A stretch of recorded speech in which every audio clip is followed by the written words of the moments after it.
rais amepanga kufukuza Justice Martha Koome. And I want to tell you, my people of Meru, huyu rais tulimchagua, tulimpenda. Alikuja na Biblia, tukafikiria ni Mkristo. Anapigana na mama rais, ulipigana na mimi Rigathi Gachagua, mimi ni mwanaume. Wachana na Martha Koome, ni mwanamke. The former president Rigathi Gachagua is continuing to launch political missiles towards President William Samoei Ruto, especially with regards to the issue of the Chief Justice Martha Koome. He now tells William Samoei Ruto, don't dare step in Meru if you impeach CJ Martha Koome. This statement has a lot to hold, and most of the time when we do analyze these political statements, some of you do get us wrong, but trust me, they hold a lot of waters. All that Rigathi Gachagua is trying to tell the president is not don't step in Meru. No, he is the president. He can step anywhere within the country. Even you as a citizen, you have the right to move, associate, the right to, freedom of speech, association. You have all that right. But what Rigathi Gachagua is playing with is the conscience of the president. He's trying to tell the president, let us see you go ahead and impeach Martha Koome. Then after that, let us see if you really have a conscience to come and step in Meru. Let us see what you want to come and tell Meru people. Anyway, let us listen to what Rigathi Gachagua has to tell William Samoei Ruto. Mimi naona ati watu naitwa pale Karen, wanapewa kila mtu shilingi 5,000. Wanaambiwa tuambieni priority ya Igembe North. Sasa priority ya Igembe North tayari inajulikana. Na hakuna haja wewe kuita watu Nairobi kuja hapa Igembe uongee na watu hapa kwa ground. Si ndio? Ile mambo nafanyika pale ni uongo mtupu. Unapanga watu masaa 5 kuwadanganya, alafu unawalipa shilingi 5,000 kwa kusikiza uongo. Sasa hata hii wa Meru, hata kama unadharau wa Meru, kupatia shilingi 5,000 kusikiza uongo masaa 5, si nikukosea wa Meru aibu? Kuwakosea heshima? Huyo watu ndio alisimamia vijana wetu wa Gen Z, akasimamia wakauawa. Ako na damu ya watoto wa Gen Z. Alafu wamesanya pesa na magunia. Anaita wa Meru na kuwahonga na kudanganya nyinyi atimupeane priority. Ni uongo, si uongo? Well, this is information that most of you, if not all of you, know about.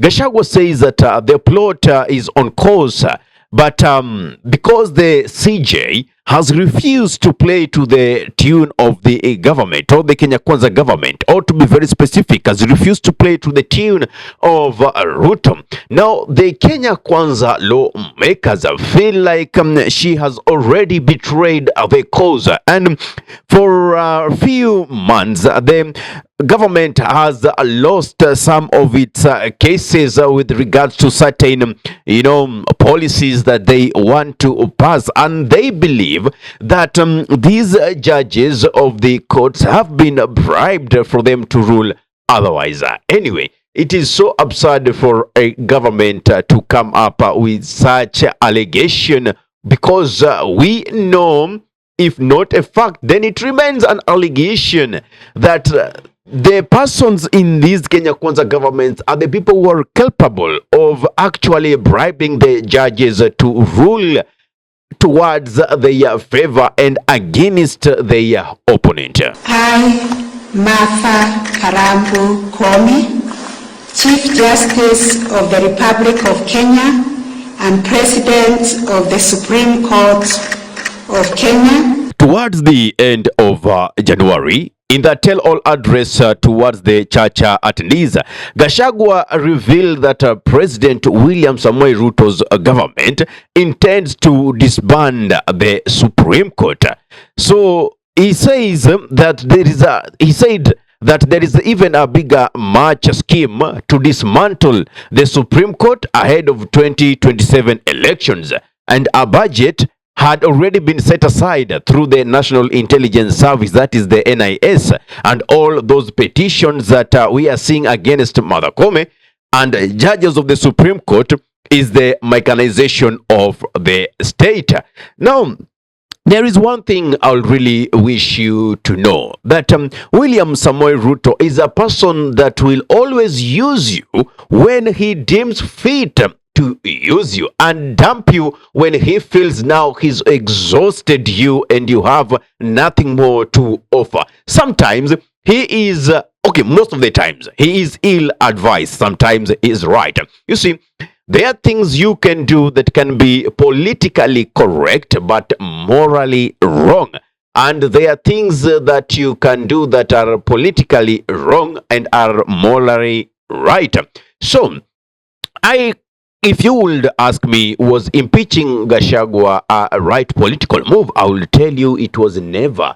Neither was it politically good, neither was it morally good. So on these, Ruto has already lost in it, but it simply tells you the kind of person William Samoei Ruto is. He will only use you when there is something fruitful you are bringing on the table. By the time his proponents advise him and tell him so and so is not, worth of being in this place, then it is time for us to dispense him. He will actually follow that guide. But now, the question is, why Martha Koome and why now?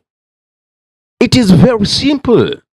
As I had earlier mentioned, if you are not playing to the tune of the government, if you are not letting the policies of the government pass, then there will always be a fight between the judiciary and the executive. That is why you see the lawmakers of Kenya Kwanza government trying to, bring in an impeachment motion towards the Chief Justice and also, other judges that seem to be ruling in favor of their opponents.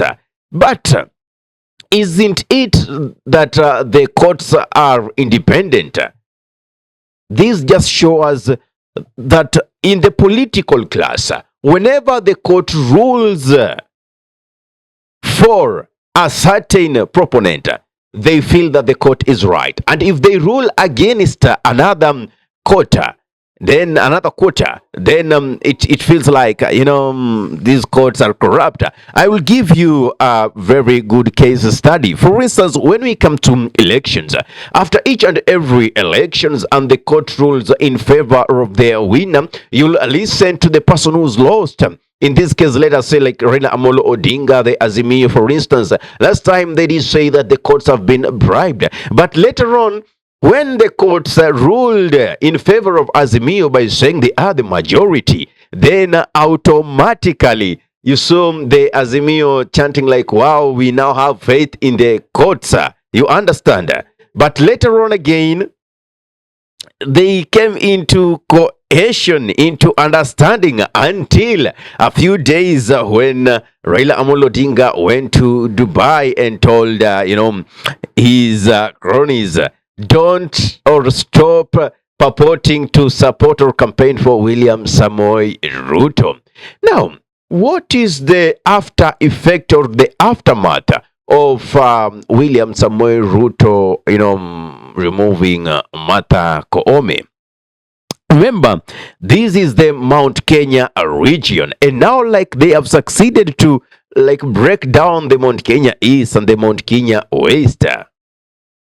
And you saw by the impeachment of Gachagua, already Ruto lost by far. He still needs the Mount Kenya votes, even if they are just quiet. They need those votes. 2, if he loses Martha Koome, the people will feel totally touched. And that is when you say the mountain has been touched in another realm. They will not take it lightly. You understand? And when we also talk about CS Justin Muturi, the former National Assembly Speaker during the Uhuru Muigai's regime. Right now, trust me, if he also touches Justin Muturi, then the mountain will be absolutely slippery. We know he's already lost favor. He's already lost popularity. But I know for sure there are at least a handful of persons who still support William Ruto there. Therefore, if he does any political blunder of either removing Justin Muturi and impeaching, let's say, CJ Koome, then, the mountain will have gone completely. These are just mere facts that you just view with your own eyes. They don't require deep analysis. They just need you to understand how the political landscape of this nation keeps on changing. But more is yet to unfold. Remember, like now, there is no hefty vetting of the communities living around the border, like in that northeastern, and therefore these giving out of IDs process has been so easy to an extent that we might even find non-Kenyans getting Kenyans ID, and that is why we have leaders like Senator John Meru of Nyandarua alluding that those are schemes of President William Samoei Ruto to try to rig the 2027 elections. So right now the country has gone full mode to campaign. Political parties are aligning themselves with those whom they feel their principles are rallying together, or their objectives, or missions and visions. And we know Kenya is a 24/7 politicking nation. Immediately after elections, people go in the campaign modes again. Therefore, the Mwananchi is left alone. Very few of the elected leaders actually concentrate on delivering their mandate, or even whatever they promised in their manifestos. Let us wait and see how the political events turn out to be in the near future with regards to the journey ahead of 2027. What's your take? What do you think about this? So therefore, these threats by Gachagua are not merely threats. When I tell you don't step in a place, I literally don't mean don't step there. This is a coded message that William Samoei Ruto should sit down and decode and get the true meaning. It is like, if you really want to be finished politically, make that step. You understand? And I don't think that William Ruto will again this time fall for the trap of Akina Kimani Ichung'wah to go ahead and impeach CJ Koome and also get rid of Justin Muturi. That's just my take. I don't know what to think about this. Give me your thought in the comment section below. If you're watching from our YouTube channel, consider subscribing and press the notification button, so anytime that we are live or we upload content of this nature, you'll be the very first person to be notified. Ahmed Khalif is my name for the Unscripted Talks here in Durb Radio. Assalamu alaikum warahmatullahi wabarakatuhu. Kwa timba kali za Afrika, Durb Radio ndio mpango mzima.